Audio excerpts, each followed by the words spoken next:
Premier League clubs face race against time to increase amount of English players before Brexit. Premier League clubs will have to significantly increase the number of British footballers in their official 25-man squads under plans being formulated in Brexit talks. The specific figure has yet to be set, but sources both at the Football Association and the Premier League, bitter adversaries in the past, confirm a growing consensus on the issue. Clubs must have at least 8 homegrown players, although homegrown currently includes foreign players who spent 3 years between 16 and 21 in England. Under the plans taking shape, the Mail on Sunday can reveal the 8 looks likely to rise to 10, and perhaps more, while homegrown will mean players with a British passport. The move will reshape the look of squads in England's top flight, with some clubs needing radical alterations, not least Chelsea, Arsenal, and Manchester City among the Big Six. The trio plus Huddersfield have the lowest number of British passport-holding players, Chelsea and Huddersfield with 5 each, Arsenal and City with 6, and most used sparingly. In order to persuade the Premier League to back higher quotas of British players, the FAA are willing to support their call for the abolition of quality criteria for any foreign player. In other words, the FA will back clubs signing any foreigner, from inside or outside Europe, with work permits guaranteed.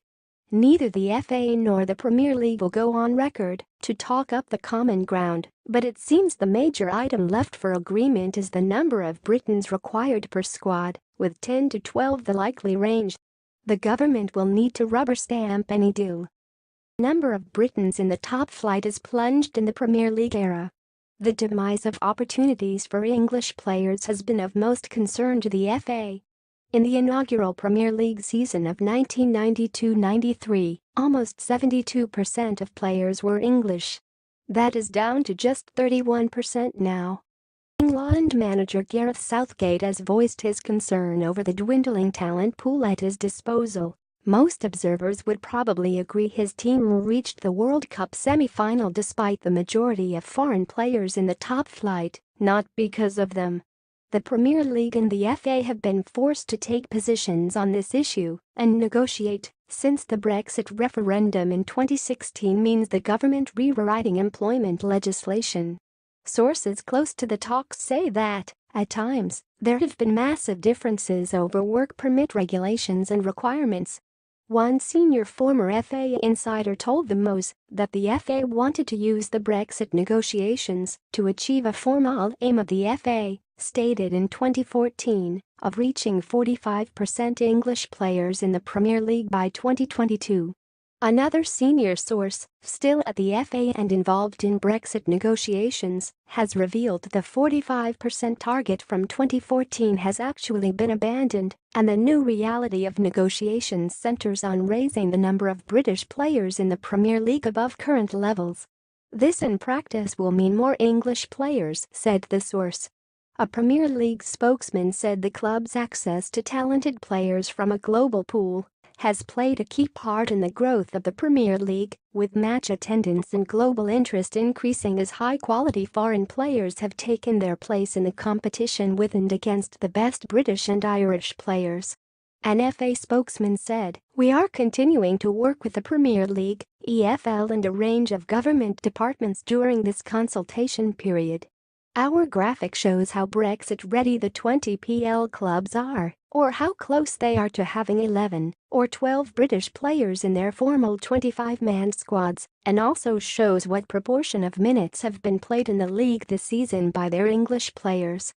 Fans have divergent views, often based on the extent to which their club will be affected. Manchester City have the most expensive squad ever assembled in global football, and arguably the best quality squad in England. At first glance, it might appear a new rule requiring 10 or more Britons would damage them hugely, and arguments about damaging their competitiveness are being privately voiced by all the clubs with fewest Britons. But in the event that clubs were required to have 11 Britons now, up from 8 homegrowns under current rules, City would need to replace 5 foreigners and might not, in fact, be hugely weakened.